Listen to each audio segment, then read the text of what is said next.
নমস্কাৰ সাংবাদিক বন্ধুসকল, মই শ্ৰী মনোৰঞ্জন দাস, শিৱপুৰ এইখন ইমেজ স্কুলৰ মই SMCৰ প্ৰেচিডেণ্ট।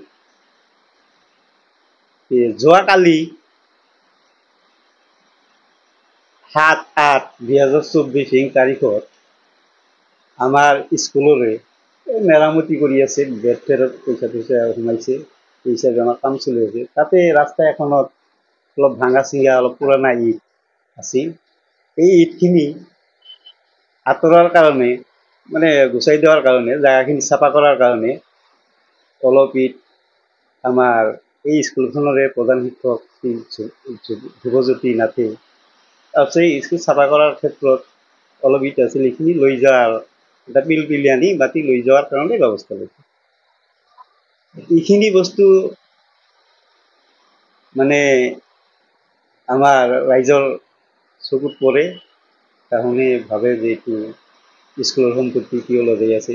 সেইটো তাৎক্ষণিকভাৱে মোক মানে জনায়, আমাৰ ৰাইজকো জনায়, সাংবাদিকসকলক মাতি আনে।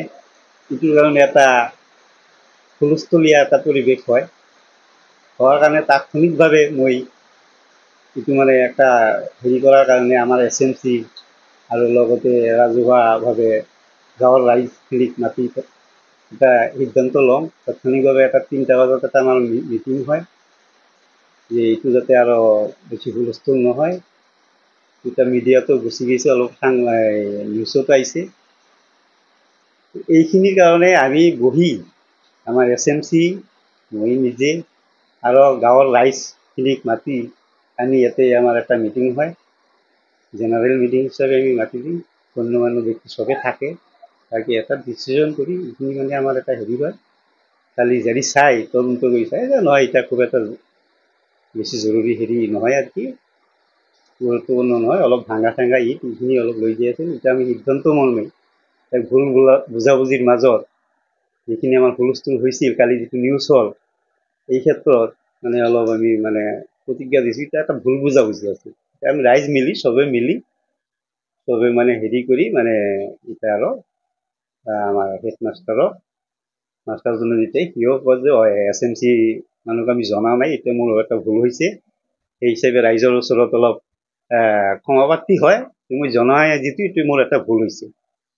সেইকাৰণে সেই ভুলৰ একটা সংশোধন আছে, তো সেইটো মানে আমাৰ ৰাইজে মানে এটা মীমাংসা কৰি এটা ভুলটা ক্ষমা কৰি দিয়া হৈছে। এই হিচাপে আজি মানে সাংবাদিকসকলক মাতছোঁ যে এই বস্তুটো অলপ নিউজত গুচিছে, যে এটা বেয়া কথা, আমাৰ স্থানীয় হিচাপে এটা মানে আমাৰ এটা দুৰ্নাম হৈ গৈছে, এটা নিউজ হৈ গৈছে। সেইটো কাৰণে আজি অলপ শুধৰণিৰ কাৰণে আপোনালোকক মানে মাতি অনা হৈছে। এইখিনিয়ে মোৰ এইখিনি কৰি মোৰ বক্তব্য এইখিনিতে ৰাখিলোঁ, আৰু আছে যদি সুধিব লগা আছে। নমস্কাৰ, মই ইখন বিদ্যালয় শিৱপুৰ মধ্য ইংৰাজী বিদ্যালয়ৰ সহকাৰী শিক্ষক, মই শ্ৰী সুৰেশ চন্দ্ৰ ৰায়। ইতিমধ্যে আমাৰ বিদ্যালয় পৰিচালনা সমিতিৰ মাননীয় সভাপতিদেৱ আপোনালোকক বিষয়টো সম্পৰ্কে বিতংকে ক'লে, ঠিক পুনৰাবৃত্তি কৰা হ'ব। তথাপি সহকাৰী শিক্ষক হিচাপে মই যিখিনি জানো আপোনাক অৱগত কৰিছোঁ। যোৱা 7/8/2024 তাৰিখত এটা মানে সৰু ঘটনা লৈ আমাৰ বিদ্যালয়তে এটা হুলস্থুলীয়া পৰিৱেশ সৃষ্টি হৈছিলে। ঘটনাটো হ'ল এনেকুৱা, ছাৰে মানে ভাবিছিলে ৰাস্তাটোত অলপ জাবৰ জোথৰ হৈ আছে, তাতে মানে টুকুৰা ইট কিছুমান আছিলে। ছাৰে ভাবিলে যে ঘৰতো অলপ সৰু সুৰা কাম আছে, ঘৰতে লৈ যাওঁ, আৰু বহুত এভেইলেবল পৰি আছে কাৰণে তেওঁ লৈ গ'ল। কিন্তু ৰাইজে ৰাস্তাত আবদ্ধ কৰি অলপ হুলস্থুল হ'ল। এই সম্পৰ্কে তাৎক্ষণিকভাৱে মাননীয় সভাপতিয়ে হস্তক্ষেপ কৰি যোৱাকালি মানে 7/8/2024 তাৰিখতে ৰাজহুৱা সভা এটা মাতি তদন্ত কৰি তেওঁলোকে পালে। কথাটো সিমান গভীৰ নহয়, একদম সাধাৰণ চিম্পুল কথা। তথাপি প্ৰধান শিক্ষক মহোদয়ে তেখেতৰ ভুলটো সভাতে স্বীকাৰ কৰিলে যে অনাধিকাৰ চৰ্চা হৈছে, মই যিহেতু অনুমতি লোৱা নাই, আপোনালোকক ক্ষমা খুজিছোঁ। আৰু সভায়ো সৰ্বসন্মতিক্ৰমে ছাৰক ক্ষমা কৰি দিয়ে।